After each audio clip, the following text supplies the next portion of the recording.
So guys, welcome back. Appreciate you checking this out real quick. I wanted to do a build quality video on the Fuji X-T5, and after shooting 100,000 photos on this camera and I don't know how many hours of video and stuff like that, when it first came out, a lot of people said it's not as robustly built as the X-T3, and he said once you feel it, you'll understand. I think some people have misunderstood or didn't fully. I think it's a design purpose, and I'm going to go over why I think that is. I don't know if the build quality is less. This camera has ridden with me for 75,000 miles, has been on more photo shoots and more family pictures and vacations and stuff than anything that I can name. I mean, I couldn't even come up with it. Like I said, it itself has shot over 100,000 photos. The X-T3 still rides along with, and I have a couple other cameras, so I'm constantly taking pictures. So I wanted to dive into this a little bit. I have the 18mm 1.4 on here, which is, again, one of those lenses that people say, it's not as, it's loose. It feels loose. It's not as clicky as some others. So we're going to try to do a little SMR, noise, sound, all that good stuff, and let you hear, and I'm going to give my thoughts on it. And I'd like you guys to tell me if I think I'm right. I think people who don't think that it has good build quality, I think you're missing why it is the way it is. So first off, let's check out the X-T3. Great camera. People have shot hundreds and hundreds of photos with it. And let's get this nice and close and see if we can hear the EV compensation.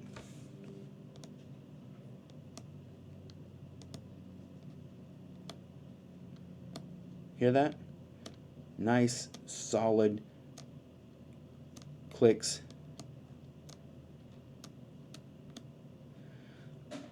Now, if we flip over to the X-T5 and we do this,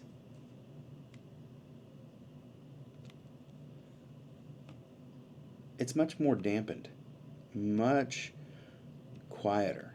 It still has a good detent to it, but not as much of a detent as the X-T3. You'll also notice the dial is larger as well around, which again then turns and makes what I think a better design choice for me. Now, I could be wrong, but while holding this with one hand, I can easily, with either my thumb or my trigger finger, move that. With the X-T3, there's enough of a detent where it's hard to move, and when it does, sometimes I skip some. So it's not as consistent or easy to do as it is for me on the X-T5. I think this is a design choice, and I think it's the right one. So if I'm moving, in and out, or need to be changing things, or in a quiet environment, I think the design choice is much better on the X-T5 on how that's softer. Let's look at the shutter speed. Again, nice, solid, tactile. Great feel. The lock, deep red. Now when you go to the X-T5,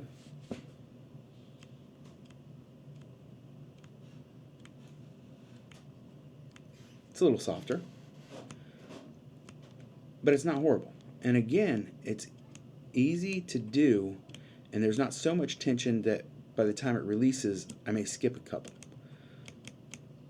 Or you can go fast and get through the scale fairly quickly.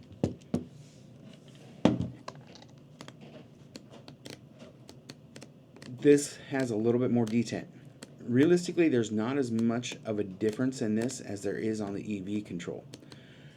And again, the way that you can set these Fujis up, I know myself, I set it up to stay within a certain parameter. I don't want it going below 160th of a second or 200th of a second, and I don't want it, and I set my ISO to an auto range and I go to work.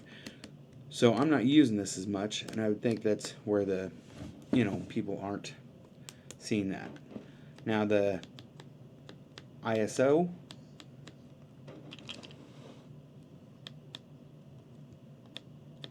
about the same kind of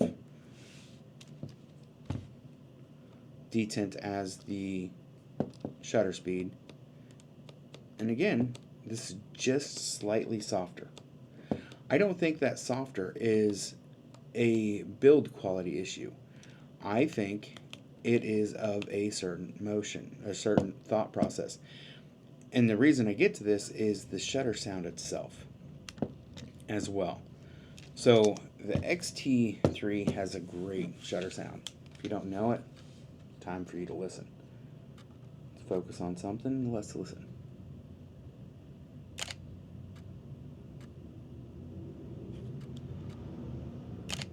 Let me actually just get this set to where it's the exact same shutter sound. I'm going to go to ISO 160 because both of them have that. And let's go to a shutter speed of, say, 2/50th. Nice average shutter speed. Listen to that. That is pretty.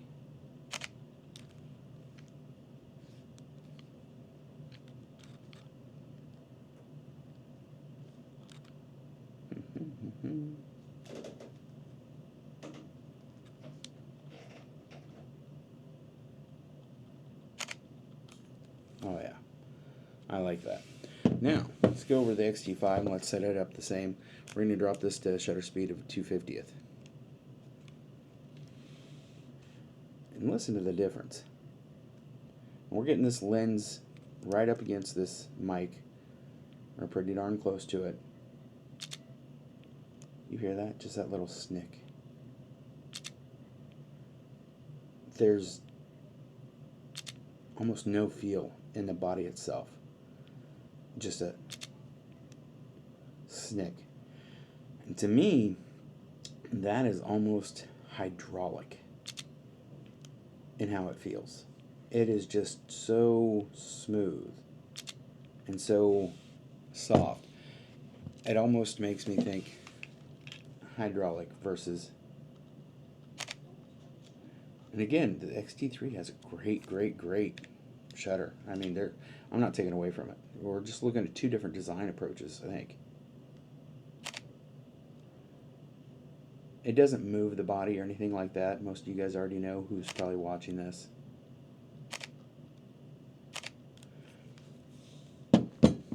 X-T5.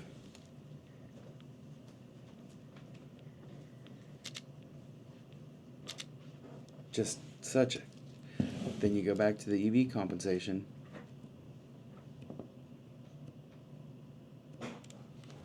And it is like a design choice, I feel.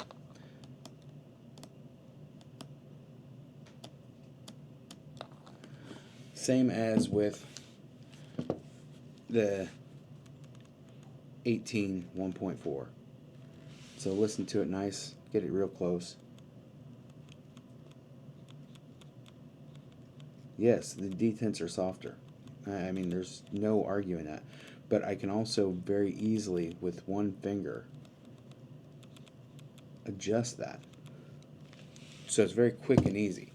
And I think part of the reason why the 18 is softer than like the 33, which I can grab the 33. This is the 90.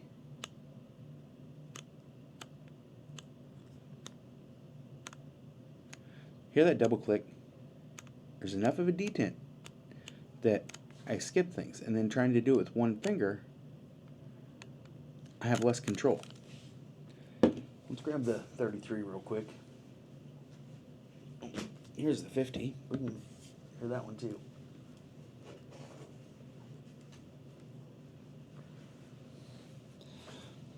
So if you think about it, when you're photographing somebody, you're going to be photographing closer, generally, with the 18 than you are the 33. But even then,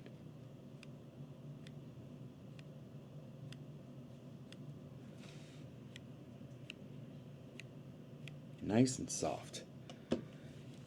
There is a bit more detent on the 33, but the 18,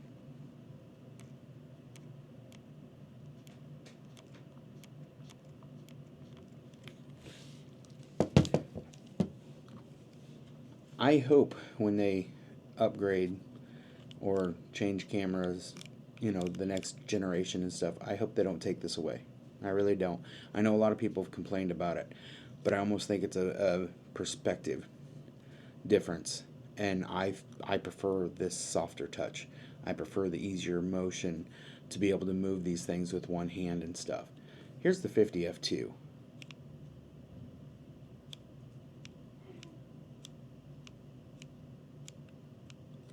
And that's fairly close to the 33, and you're thinking, well, those are two different grade lenses.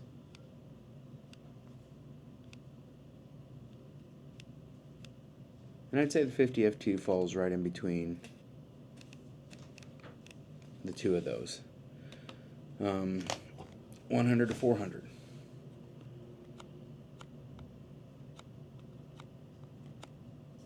Not far off from the 33. In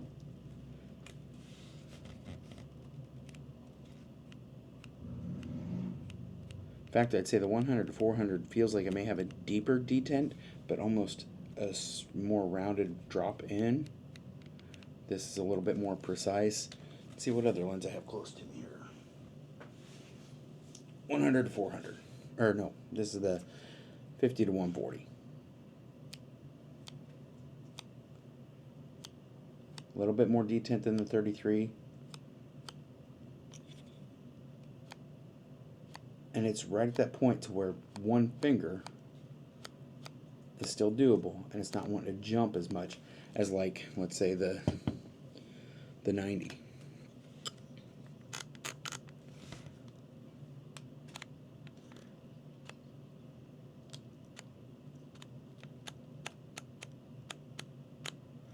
You can do it with one finger, but it's not as easy. And everybody's going to be like, well, you're supposed to be holding it like this. With 2 fingers and do it. Yeah, you can, and you do. But, you know, sometimes I just use one if I can. I mean, why exert extra energy if you don't have to? So that's kind of my take on the design quality build. Also, let's look at some wear and tear, maybe a little if we can. And I don't know if you'll be able to see it. But yes, this has a bit more, let's see, wear on the bottom. Man, I cannot line this up for crap.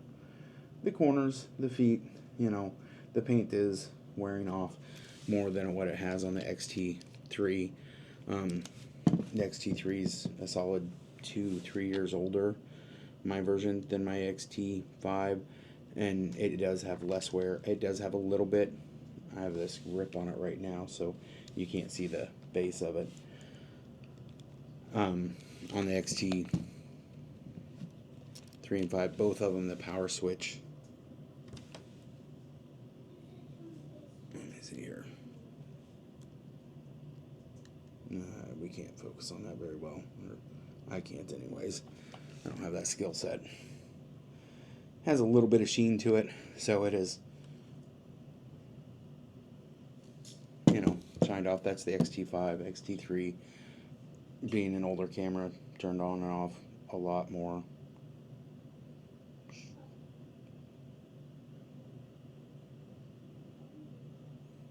I do not do things backwards very well at all.